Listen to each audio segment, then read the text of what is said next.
নমস্কার বন্ধুরা, আজকের এপিসোডে নিয়ে এসেছি একটা ক্রিসমাস স্পেশাল এগলেস ফ্রুট কেকের রেসিপি, যেটা খুব সহজ আর খুব সিক্রেট একটা রেসিপি, যার সাহায্যে যে কোনো দিন কেক বানাতে পারে না তার কেকও একেবারে প্রথম চান্সেই সুন্দর তৈরি হবে। মানে একটা নো ফেল কেকের রেসিপি। তাহলে আমার চ্যানেলটাকে সাবস্ক্রাইব করে ভিডিওটা শেষ পর্যন্ত দেখে নিন। ফ্রুট কেকটা বানানোর জন্য প্রথমেই আমাদের কেক টিনটাকে প্রিপেয়ার করে নিতে হবে। আমি এখানে 6 ইঞ্চের একটা কেক টিন নিয়েছি, আর এই বাটার পেপারটাকে এরকমভাবে গোল করে কেটে নিয়েছি। নিয়ে কেক টিনের তলায় বসিয়ে দিচ্ছি, আর সাইড থেকে একটু অয়েল ব্রাশ করে দিচ্ছি। বাটার পেপার না থাকলে আপনারা অয়েল ব্রাশ করার পর একটু ময়দা ডাস্টিং করে দেবেন। আমি এখানে বাটার পেপারে সরু স্ট্রিপ দিয়ে সাইডটাকে কভার করেছি। এবার ব্যাটার বানাতে হবে। তার জন্য নিচ্ছি 2 টেবিল স্পুন টক দই। এরপর নিতে হবে 125 গ্রাম গুঁড়ো চিনি। কাপে মাপলে এটা 3/4 কাপ মতো হবে। এরকম মেজারিং কাপ আপনাদের কাছে না থাকলে আপনারা একটু বড় সাইজের যে কফি মগগুলো পাওয়া যায় সেগুলো ইউজ করবেন। দিয়ে দিচ্ছি একটুখানি নুনটা কিন্তু কেকটার স্বাদটাকে অনেকটা বাড়িয়ে দেয়। তারপর একটা হুইস্কের সাহায্যে খুব ভালো করে এটাকে মিশিয়ে নিচ্ছি। যতক্ষণ আমি এটাকে মেশাচ্ছি আপনারা প্লিজ চ্যানেলটাকে সাবস্ক্রাইব করে ফেলুন।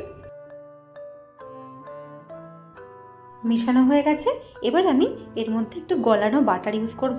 50 গ্রাম বাটার আমি এখানে অ্যাড করলাম। দিয়ে দিচ্ছি 1 টিস্পুন ভ্যানিলা এসেন্স। তারপর আবারও একবার হুইস্কের সাহায্যে এটাকে ফেটিয়ে দিতে হবে। তবে এই ফেটানোটা কিন্তু একই ডিরেকশনে করবেন। হুইস্কের সাহায্যে এভাবে একই ডিরেকশনে ফেটালে এর মধ্যে প্রচুর এয়ার ইনকর্পোরেট করে, তাতে করে কেকটা ফুলতে সাহায্য করে। এবার অ্যাড করব দুধ। আমি 30 ml কাপের 1 কাপ দুধ নিয়েছি। দুধটার মধ্যে অ্যাড করে দিলাম। তারপর আবারও একবার ভালো করে মিশিয়ে নিলাম। এবার ড্রাই ইনগ্রেডিয়েন্টগুলোকে অ্যাড করতে হবে। একটা চালনি নিয়ে নিয়েছি, তার মধ্যে দিয়ে দিচ্ছি 125 গ্রাম ময়দা। দিয়ে দিচ্ছি 2 টেবিল স্পুন মিল্ক পাউডার। এটা দিলে কেকটা খুব সুন্দর খেতে হয়। তারপর দিয়ে দেব 1 টিস্পুন কোকো পাউডার। কোকো পাউডারটাকে অ্যাড করছি কালারের জন্য, আর এতে একটা এক্সট্রা ফ্লেভারও আসে। দিয়ে দিলাম বেকিং পাউডার 1 টিস্পুন আর বেকিং সোডা 1/4 টিস্পুন। সব উপকরণগুলোকে ভালো করে চেলে নিয়ে ব্যাটারের মধ্যে মেশাতে হবে। চেলে নেওয়াটা কিন্তু খুব ইম্পর্ট্যান্ট, এতে করে কেকটা খুব সুন্দর ফুলে ওঠে। ভালো করে স্প্যাচুলার সাহায্যে মিশিয়ে নিতে হবে। যাদের কাছে মেজারিং কাপ বা কিচেন স্কেল নেই তারা কফি মগের 1 কাপ ময়দা আর 3/4 কাপ চিনি ইউজ করবেন। তারপর ভালো করে মিশিয়ে নেবেন। আর যে সিক্রেট রেসিপির কথা বলেছিলাম সেটাতে আসি, অর্থাৎ কেকের ব্যাটারটাকে আমি এখানে একটু ঘন করে বানাবো। অনেকেই পাতলা করে পুরি কনসিস্টেন্সির ব্যাটার বানান, আর সেক্ষেত্রে কিন্তু কেকটা বেক করার সময় মাঝখানটা গর্ত থেকে যায়। তাই আমি বলবো এরকম একটা বেশ টাইট ব্যাটার আপনারা বানিয়ে নিন, তাহলে কিন্তু কেকটা কম সময়ে ভালোভাবে কুক হবে। আর যেহেতু কেকটা ফ্রুট কেক, তাই ফলের কুচিগুলো নিচের দিকে চলে যাওয়ার সম্ভাবনা থাকবে না। আমি এখানে অনেকটা ড্রাই ফ্রুট নিয়ে নিয়েছি। এই সমস্ত ড্রাই ফ্রুটগুলোকেই আমি একটু ময়দা দিয়ে কোটিং করে নেব। ফ্রুট কেকের ক্ষেত্রে ড্রাই ফ্রুটগুলোকে ময়দা দিয়ে কোটিং করা হয়, যাতে করে সেগুলো ব্যাটারের মধ্যে গিয়ে একেবারে তলার দিকে থিতিয়ে না পড়ে। আর তার উপর আমরা কেকের ব্যাটারটাকে যেহেতু বেশ ঘন করে বানিয়েছি, তাই খুব সুন্দর হতে চলেছে আমাদের এই ফ্রুট কেকটা। কিছুটা টুটি ফুটিও আমি এখানে নিয়ে নিয়েছি। সব কিছুকে আমি ব্যাটারের মধ্যে মিশিয়ে নিচ্ছি। ড্রাই ফ্রুটগুলো মেশানোর সময় আপনারা অতি অবশ্যই স্প্যাচুলা ব্যবহার করবেন। স্প্যাচুলার পরিবর্তে কিন্তু হুইস্ক ব্যবহার করবেন না। এখানে ব্যাটারটাকে আমার খুব টাইট মনে হচ্ছিল, তাই জন্য আমি আর 1 টেবিল স্পুন দুধ এর মধ্যে মিশিয়েছি।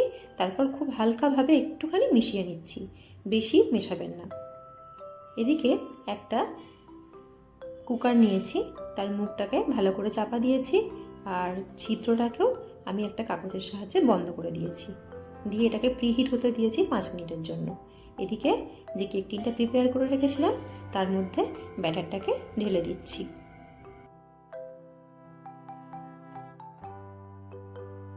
কেকের ওপরের লেয়ারটাকে এভাবে স্প্যাচুলার সাহায্যে ইভেন করে দিতে হবে। তারপর উপর থেকে পছন্দ মতো ড্রাই ফ্রুট দিয়ে ডেকোরেশন করতে হবে।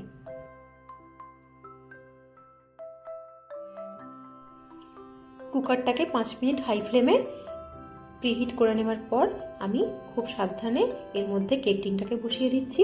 কেক টিন বসানোর সময় অতি অবশ্যই সাঁড়াশি ব্যবহার করবেন, না হলে হাতে লেগে হাত পুড়ে যেতে পারে। তারপর ঢাকনাটাকে আবার চাপা দিয়ে দেবেন। এভাবে প্রায় 35 মিনিট আমি মিডিয়াম ফ্লেমে এটাকে কুক করব। দেখুন কি সুন্দর কেকটা ফুলতে শুরু করেছে। 40 মিনিট পর রেডি হয়ে গেছে আমাদের Christmas special eggless fruit cake. একটা ছুরির সাহায্যে আমি চেক করে দেখে নিচ্ছি যে কেকটা ঠিকঠাক কুক হয়েছে কিনা। দেখুন ছুরিটা পুরো ক্লিয়ার বেরিয়েছে, তার মানে কেকটা বেক হয়ে গেছে। এটাকে ফ্লেম অফ করে বের করে নিচ্ছি। তারপর সম্পূর্ণ ঠান্ডা করে নিয়েছি। প্রায় 3 থেকে 4 ঘন্টা পর কীরকম দেখতে হয়েছে দেখুন কেকটা। এবার আমি এই কেকটাকে একটু ময়েস্ট করব। কেকটা কিন্তু খাবার উপযুক্ত অলরেডি হয়ে গেছে। আমি একটু এক্সট্রা শাইন আর এক্সট্রা রিচনেসের জন্য ময়েস্ট করছি। তার জন্য আমি টুথপিক দিয়ে একটু ছিদ্র করে নিয়েছি। তারপর একটা ফ্রুট সিরাপ বানিয়ে নিয়েছি।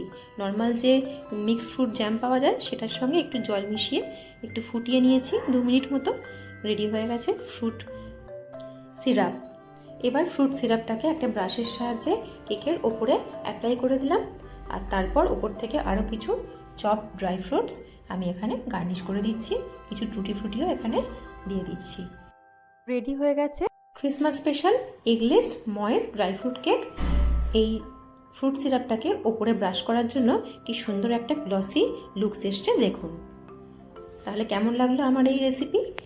এরকম আরও সুন্দর সুন্দর রেসিপির আপডেট পেতে আমার চ্যানেলটাকে অবশ্যই সাবস্ক্রাইব করবেন।